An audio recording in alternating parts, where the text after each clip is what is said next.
The trouble with it is that you spend so much time alone in a room with the same people. You come back to them every couple of months or sometimes like more than once a week for like 2 years. So I have tons of inside jokes that would be wildly unfunny for this interview. That's pretty good analogy of what happens. Animated films, they get to kind of tinker the characters and the plot and, you know, really getting the message really across. Yeah. Everything. And they can reanimate it, because they got DreamWorks money. No, it's fine. It's fine. We're good. It's fine. It's just like, yeah. Oh my God, you're scary. We'll start. Do you know what? I'm going to start with you doing this. Welcome to Heat Breakfast. I'm Emily, and this is Anna Kendrick. Hi. Hi. Well done, Anna. We had an error with my top, so thank you so much for sorting it. Justin Timberlake. Welcome, Anna Kendrick. Welcome. Thank you. Hi. I saw Trolls the other night, which is the new movie, which is why you're here. I genuinely just smiled all the way through. Oh, good. It's so lovely. Is it hard playing really positive people? Yes. I don't play a positive person in the movie, okay. so. Because I was thinking about it. I was like, how are you happy all the time? Well, I mean, when they pitched the movie to me and offered me the part of like the happiest troll of the happiest creatures that, you know, exist, I was like, are you sure you have the right girl? And I think they really encouraged me to like kind of make her a little psychotic and like add a little bit of crazy and like a little bit of mischief to her, because otherwise it would be a really annoying movie. Yeah, because you have this great sarcasm sometimes about you. Yeah, because I do think, I mean, she is very joyful, but she gets a lot of joy from irritating Justin's character, Branch. Yeah. So that makes it kind of And that's quite when fun. you knew they had the perfect person. Well, you found out second that you were getting it. So, Anna, Yes. when you found out it was going to be That Justin really Timberlake, makes it sound like you and I like had auditioned and we were like down to the final two, like on X Factor, like come on, and I got it, and then they were like, and you too. when you found out, Which is how I imagine it. yeah, I mean that's how we all imagine it, really. Like, you know, Runner up. there was that guy. there was somebody else, and you had to step in. But when you found out it was going to be Justin, I mean, it must have been awful. Like, you know. Yeah. How did you feel when you found out? I'm right here, guys. I'm right here. Nobody sees you.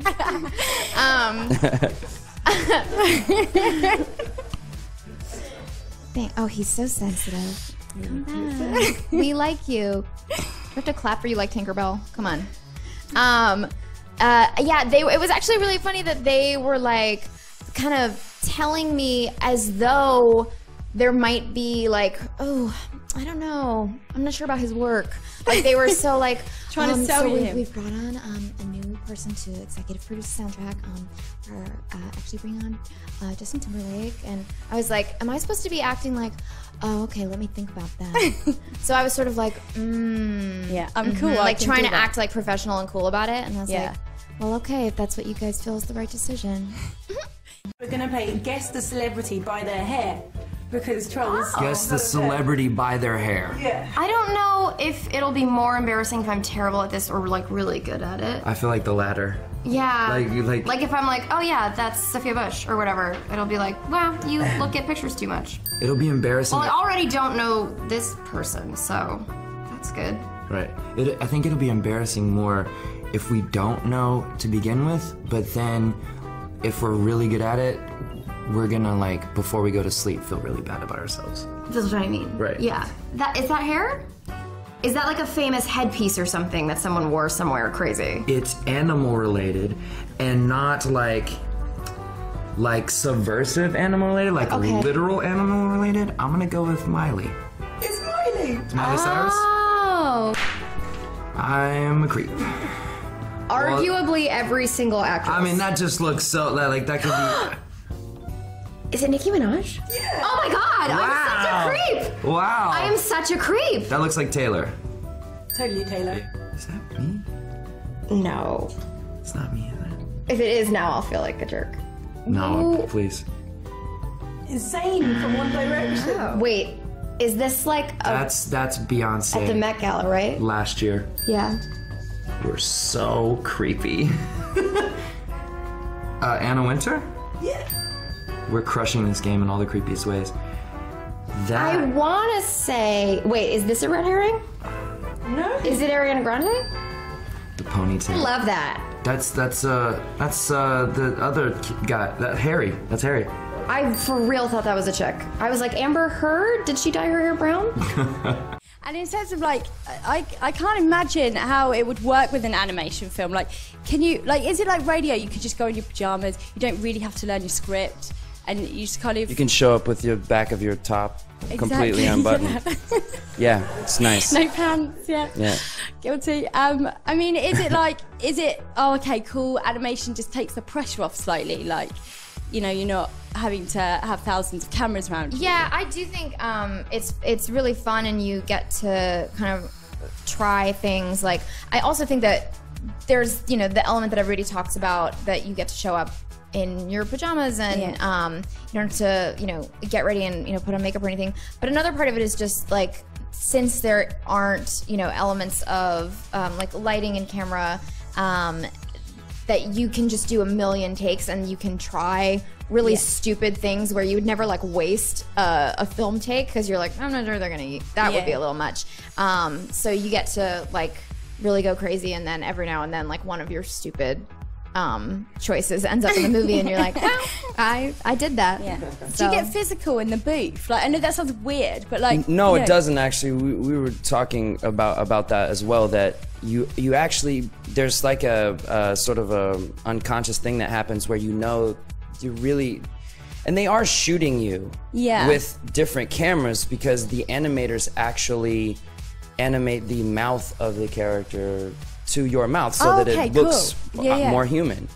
But you have this unconscious thing where you're like, they're only gonna have my voice, so I have to really, this character has to come through, and you end up, excuse me, projecting and flailing your body all over the place. And I actually, and these sessions are, while they're only, you know, 2-3 hours at a time, you really get physical. So I always find that after a session, I'm like, bruised and battered. A little bit from Trolls. And the soundtrack is one of the main things about it, and it's perfect for you guys because you both sing and you act. So it's an awesome movie. But how did you pick the covers to do? Because Earth, Wind and Fire, like True Colours, Cyndi Lauper's tracks, they're just like, oh yeah, this one or that one. It was such a good feeling to hear them all. Like, I kind of picture you both like, you know, with a CD player in your bedroom going, yeah, let's put that one on there, let's put that one on there. Well, we had great music supervisors on the film as well. I mean, there was a whole team of people that worked on clearing certain songs. Thanks, DreamWorks. But you know, with a song like True Colors or a song like The Sound of Silence, they were so situational. It was such sort of situational comedy, and also sort of a really heartfelt moment. One of, you know, a great moment in the film between our two characters.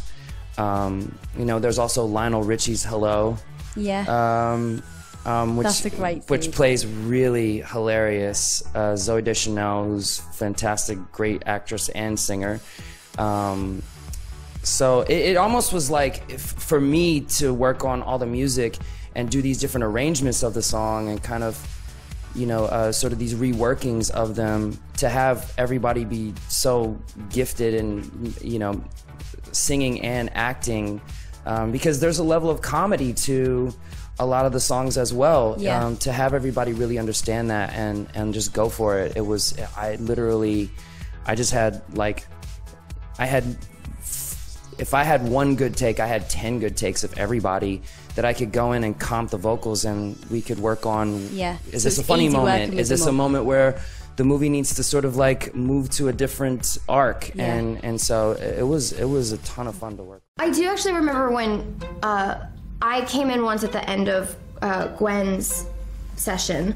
For a song. Yes, and like Gwen Stefani, I like worship her, and I remember I'd worked a couple of times with Justin, and Gwen was so excited, and she was being so enthusiastic about, you know, the movie and the music, and Justin jokingly sort of said like, oh, you know, well, this is great, Anna's like already over it, and I was like, my seeming like I'm not scared out of my mind technique has worked too well, haha, because I was like, Yeah, I mean, whatever. Yeah, let's do the song. You were like whatever. fangirling over Gwen. Yeah, Right. I was like fangirling over Gwen, and because I wasn't fangirling as hard about the music as Gwen was, and I was like, okay, it just seems like She got really just shy seems around like Gwen. That's I'm- basically what happened. This is listener control. You get that? Where the fans basically had questions for you, so it's really just fire round. Anna, Yes. Like rapid fire answers. yeah, like you can't even think about it. God, this immediately makes me nervous. I can't wait. Anna, who is the best person that follows you on Instagram? Bar Justin. I think Rita Ora follows me. I have no. I shout. don't know. I don't know her. I've never met her. I was just like, thanks. You're so cool. That's a You're cool, so yeah. pretty. Thanks. Most favourite thing about the UK? Oh man. It's got to be food related, right? Yeah, but naturally I thought of food. Sticky toffee pudding. Shout. Jumped in my mind. And Fish and chips. Oh, fish and chips. Yeah, pie. Yeah, bangers and mash. You My could go all life day. revolves around food, basically. And Anna, if you could get Justin a part in Pitch Perfect 3, would you take it? You know, the thing about me is We can't afford him. I'm easy, but I am not cheap. Fair enough. Not cheap. So- Guys, it's been a pleasure. Thank you so much. Thank you. It's kind of a pseudo video. We actually shot another video. the real. The real video, which Mark Romanek directed, and yeah, it's fun. It's fun, and so the original idea was just to do like a first listen type of deal in the studio, but then I kind of felt like it would be so nice to have the cast in it as well, so we just kind of inquired, and everyone said yes. And, Yeah, it was very much like, oh, just come down to this studio, or just like, we'll come to your house or whatever, and we'll just film you listening to the song, and just get excited. So it did feel like very kind of guerrilla and low rent and stuff, and then people really like it, which is great, because Yeah. it's like, there's a real video coming. That's so great. Well, they're both real videos.